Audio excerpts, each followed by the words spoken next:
Bien. Merci Michel pour cette introduction. Merci à vous tous pour votre présence. Merci à Benoît Schlemmer, Michel Clodon de nous accompagner dans cette journée compte tenu des responsabilités qui sont les leurs. Et donc le sujet va se dérouler ce matin autour du guide qui vient d'être évoqué par Michel. Et le but de ma présentation va être précisément d'articuler autour de ce travail qui a été le nôtre de traduction du guide, et il y a un certain nombre de personnes qui y ont participé, qui sont présentes dans cette salle, de montrer en quoi, finalement, il ne suffit pas de faire des outils, mais encore faut-il faire évoluer l'état d'esprit de ceux qu'on souhaite voir utiliser. Et je pense que c'est un peu dans ce contexte actuel où tout le monde fantasme sur les changements apportés par un changement de gouvernement. J'ai toujours tendance à dire qu'à quoi bon changer de gouvernement si nous ne sommes pas capables nous-mêmes de changer. Donc c'est un peu l'état d'esprit finalement du guide sécurité, c'est qu'il propose des pistes de changement, mais c'est à nous de changer dans notre état d'esprit pour faire évoluer les choses en matière de sécurité. Alors cette première diapositive, elle a finalement comme rôle de rappeler une réalité, et c'est un premier message du reste vis-à-vis du guide, c'est qu'il apparaît que très souvent, pour introduire la notion du guide, il faut commencer par lutter contre une forme de déni de la réalité des événements indésirables.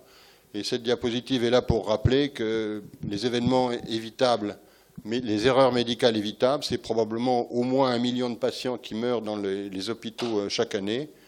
Vous savez que suite à une étude qui a été faite sur 3 hôpitaux nord-américains, et par extrapolation, les auteurs de cette seconde publication ont conclu que c'était la 3e cause de décès aux États-Unis.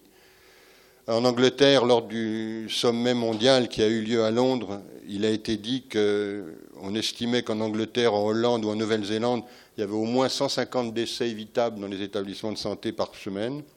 Et en France, ce sont les enquêtes ENEIS que vous connaissez mieux que moi, qui ont montré qu'il y avait de plusieurs centaines de milliers d'événements indésirables associés aux soins qui étaient évitables. Quant aux décès, on fonctionne dans un flou, puisque les estimations vont de 30 à 40 000, ce qui est en soi assez instructif, puisque nous vivons dans un pays où l'estimation des décès liés aux erreurs médicales se fait à 10 000 près. Alors ça, c'est pour ceux qui aiment les chiffres. Vous avez peut-être eu sous les yeux le rapport de l'OCDE qui a été publié en mars 2017, donc ce ne sont pas des chiffres anciens, ce sont les chiffres les plus récents dont on dispose. Et vous voyez que sur un très grand nombre de pays qui font partie de l'OCDE, l'estimation, c'est que plus de 10% des dépenses hospitalières sont consacrées à remédier à des erreurs médicales ou à des infections nosocomiales qui auraient pu être évitées.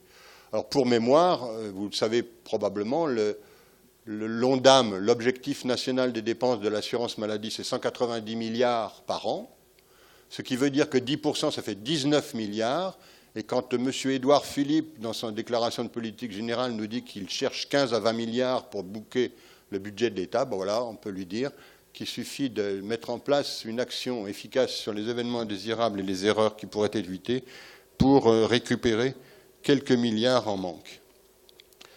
Alors soigner peut être dangereux, de facto, et malheureusement, l'avenir n'est pas forcément serein, puisque d'une part, on s'aperçoit que l'ambition médicale ne cesse de repousser la limite des risques pris. Aujourd'hui, on fait des chimiothérapies à des gens de 80 ans, on met des prothèses de genoux à 90, on a des durées d'hospitalisation qui sont extraordinairement courtes pour des patients qui sont porteurs de grands nombres de facteurs de risque. Donc tout ça mis bout à bout fait que l'ambition médicale, le désir de succès médical ne cesse de repousser les limites du risque. Deuxièmement, on est dans un mouvement qui semble inexorable de complexité au sens de multiplicité des intervenants. Et cette multiplicité des intervenants, elle est alimentée par le fait que la formation est de plus en plus exigeante en matière d'hyperspécialisation. Et plus on pousse l'hyperspécialisation, plus on segmente les prises en charge, ce qui veut dire que comme on sait que les risques sont dans les interfaces et dans la communication entre les différents intervenants, eh bien, en multipliant l'exigence d'hyperspécialisation, on augmente la complexité et on aggrave le risque. Troisième remarque, nous sommes dans une culture de la performance de l'individu. Et on a de plus en plus de mal, il y a certains qui l'analysent au niveau politique, mais on a de plus en plus de mal à travailler sur le collectif et on est beaucoup plus dans l'individu. Or, il se trouve que malheureusement, la sécurité, elle repose sur une compétence collective beaucoup plus que sur la performance d'un individu. Et donc, on a à lutter en matière de sécurité contre ce comportement un peu égocentrique qui ferait que tout le monde ne pense qu'à sa performance en tant qu'individu. Enfin, et je le dis sans aucune méchanceté, mais avec beaucoup de lucidité, je pense que l'activité et la concurrence entre professionnels sont des préoccupations qui passent avant la notion de la sécurité des soins pour les professionnels et que finalement replacer la sécurité du patient à sa juste place par rapport à l'innovation, la concurrence légitime entre professionnels et l'activité, je pense que ça fait partie des enjeux. Alors, Michel l'a évoqué, donc je vais être rapide. Ce programme a été mis en place, National Sécurité a été mis en place conjointement par la DGOS, la DGS et la HAS sur la période 2013-2017. Vous avez sur cette diapositive rappelé les 4 axes qui étaient déclinés dans ce programme. Et le troisième était donc centré sur la formation, culture, sécurité et appui. Et c'est au titre de cet axe numéro 3 qu'en discussion et avec le soutien de Michel dans ce projet, on a réussi à obtenir du ministère, de la DGOS, la prise en charge financière, parce que ça a un coût, la prise en charge financière de la traduction et de la mise à disposition d'un outil pédagogique qui n'existait pas en vérité, qui n'existait pas pour l'enseignement de la gestion des risques associés aux soins. Et il se trouve que, bon, on avait, Michel, d'autres avaient déjà eu connaissance du guide fait par l'OMS. L'honnêteté oblige à dire que ce n'est pas l'OMS qui a inventé ce guide, mais elle a exploité un matériau qui avait été produit par nos confrères australiens, qui avait décliné d'une manière un peu plus complexe que ce n'est fait aujourd'hui, mais la notion de guide pédagogique pour la sécurité. L'OMS a travaillé à partir de ce matériau et en a fait une version simplifiée, qui était évidemment en anglais. Et donc, on a vaincu ces réticences linguistiques en faisant assurer une traduction qu'on a relue intégralement plusieurs fois, et donc aboutissant à la diffusion de ce guide pédagogique qui a trois qualités. La première, c'est que c'est un guide qui est pluriprofessionnel. Autrement dit, il fait de la sécurité quelque chose qui est complètement transversal. On ne parle pas de la sécurité pour les médecins, de la sécurité pour les sages-femmes, de la sécurité pour les infirmières, mais on parle de la sécurité des patients de manière transversale, quelles que soient les spécialités concernées. Et donc, je pense qu'au moment où, par exemple, on réfléchit à l'organisation et au cahier des charges des structures régionales d'appui, il est particulièrement important de souligner cette intention pluriprofessionnelle, parce qu'il n'est pas question de voir les SRA se décomposer en autant de sous-SRA, si j'ose dire, en fonction de spécialité, mais c'est bien la culture de la sécurité en général qu'il faudra imposer au travers de ces SRA et de manière pluriprofessionnelle. Deuxième qualité de ce guide, il commence lucidement par se diriger vers les formateurs. C'est-à-dire que le guide a parfaitement conscience que l'on demande aujourd'hui à un certain nombre de seniors d'assurer la diffusion de notions et de compétences qu'ils n'ont jamais reçues au cours de leur formation. Et donc, si on ne prend pas en conscience le fait que nous n'avancerons pas si nous ne formons pas d'abord les formateurs, eh bien, on va à un échec. Donc, il faut clairement que cette idée soit présente dans l'esprit de tout le monde. Et le guide insiste lourdement et consacre des pages entières pour former les futurs formateurs. Et enfin, c'est un programme, troisième qualité, c'est un programme complet sur la sécurité des patients qui est tout à fait prêt à l'emploi, comme je vais pouvoir vous le montrer maintenant. Alors, ce guide, il a été décomposé en 11 thématiques. 11 thématiques qui nous servent aujourd'hui de trame et qui, Michel ou Benoît Schlemmer en reparleront peut-être tout à l'heure. C'est sur la base de cette trame qu'on a été capable de concevoir les thématiques principales qu'il fallait introduire, notamment dans les modules que l'on veut introduire dans le troisième cycle. Et donc, vous voyez là sur ces 11 thématiques, on peut rapidement passer sur les intitulés. Qu'est-ce que la sécurité du patient? Déjà, définir de quoi il s'agit.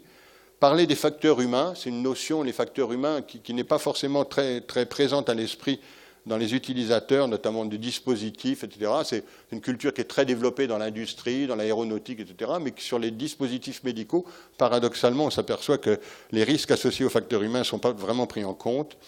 Comprendre l'organisation et la complexité, j'en ai parlé tout à l'heure. Être un membre d'équipe efficace, j'en ai également parlé. Apprendre à partir de ses erreurs. Apprendre à partir de ses erreurs pour prévenir les dommages.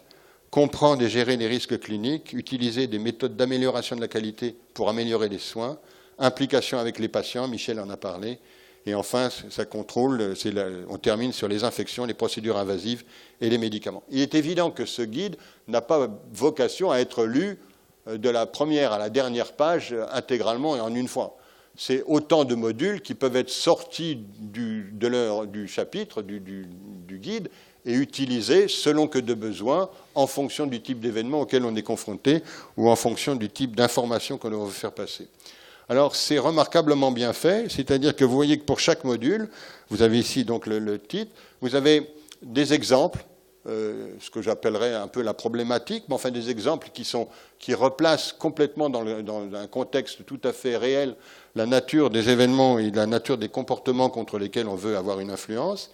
Ensuite, il y a ce que j'appelle le tutoriel, qui prend en compte la nécessité de former les formateurs.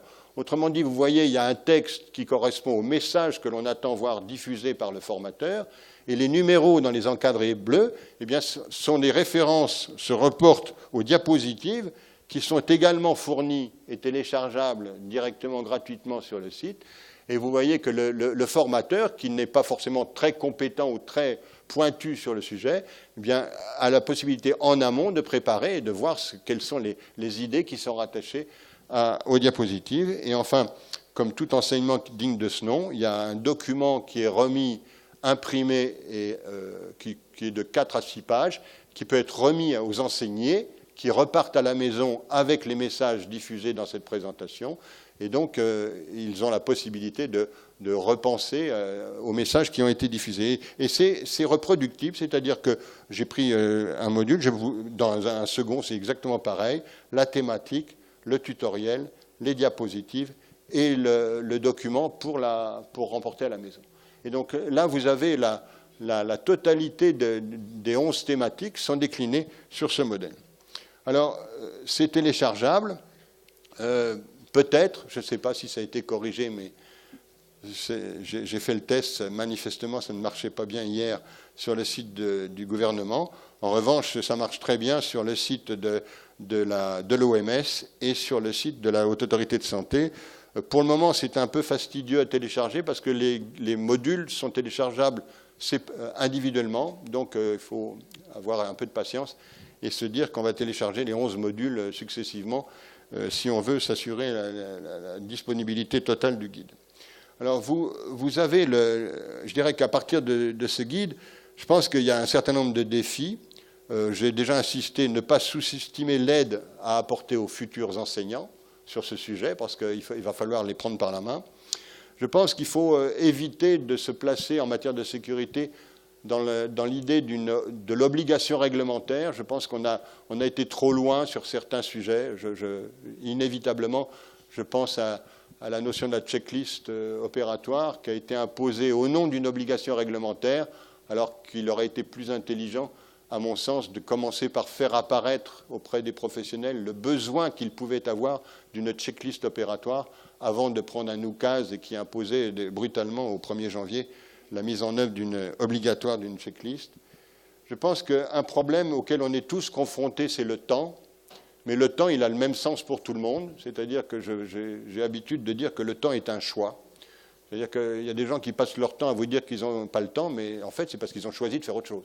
Ce qui veut dire qu'une de nos missions, c'est de donner du temps à la sécurité et de la valoriser, cette sécurité, au nom du temps. Il faut contextualiser, ne jamais faire dans l'abstrait, mais toujours partir d'expérience. et impliquer les patients, les usagers et les citoyens. Je vais y revenir.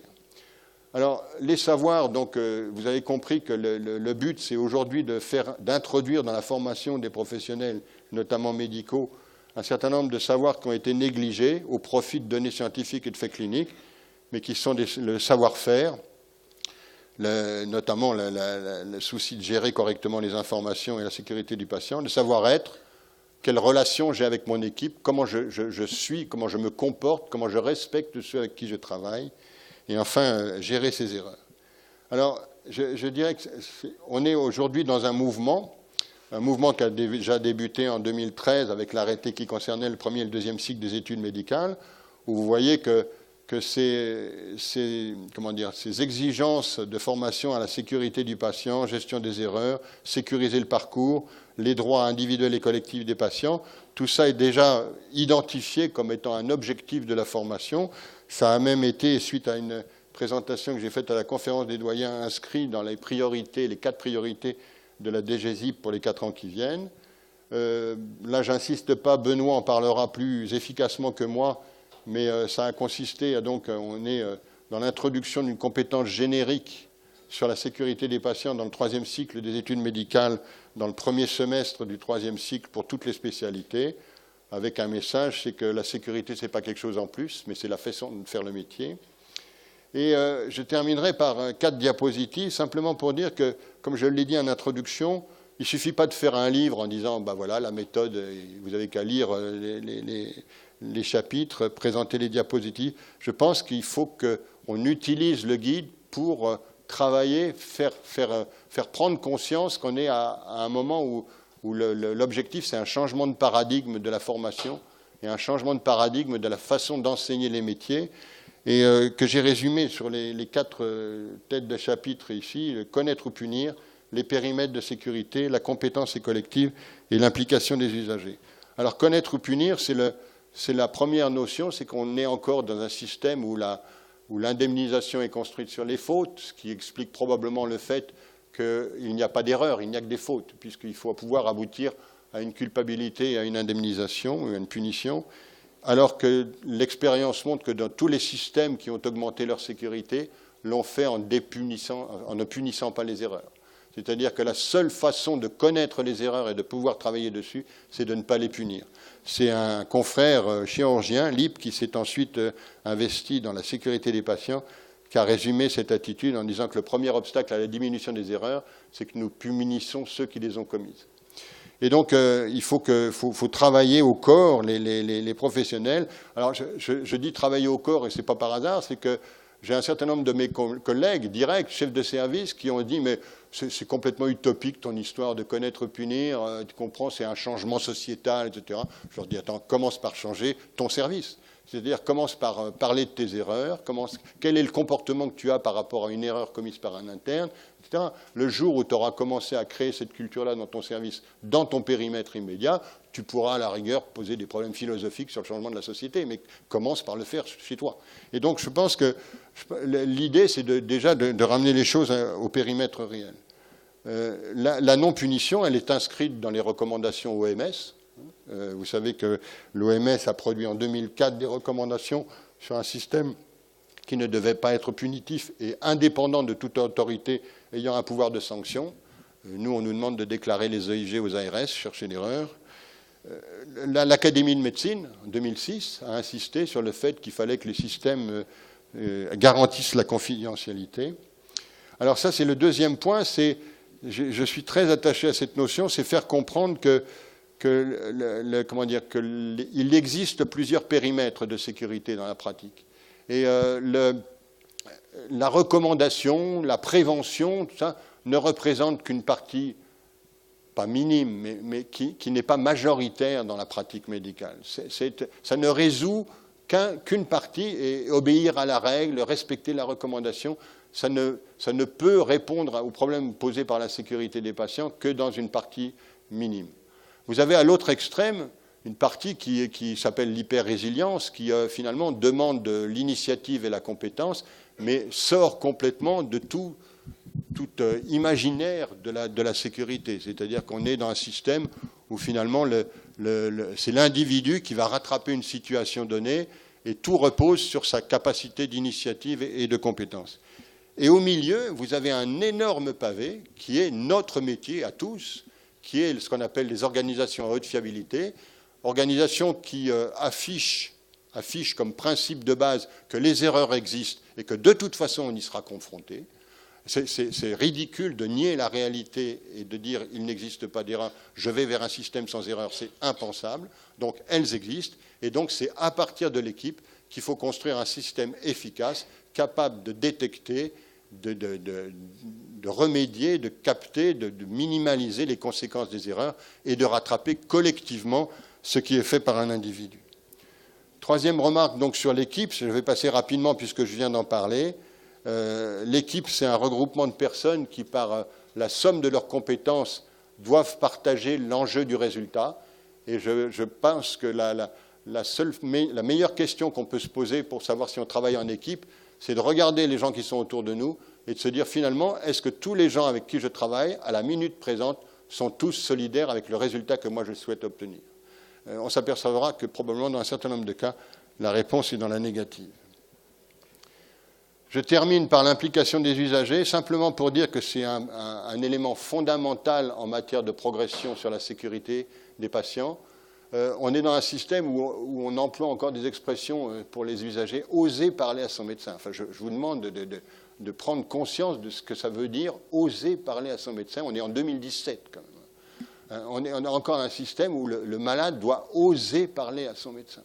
Et donc, je pense que contrairement à cette notion de oser parler à son médecin, il faut qu'on crée des conditions qui vont faire que le récit du patient, à tout point de vue, et notamment quand on est confronté à des erreurs évitables ou à des événements indésirables, eh bien que le récit du patient soit intégré à nos analyses, puisque reconnaissez avec moi que quand on analyse des événements indésirables entre professionnels, c'est notre récit qui est pris en compte pour l'analyse, c'est jamais celui que le patient pourrait faire de l'événement qui s'est produit.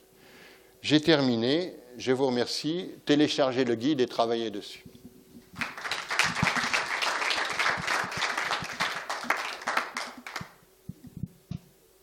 Peut-être vous avez quelques questions, j'espère.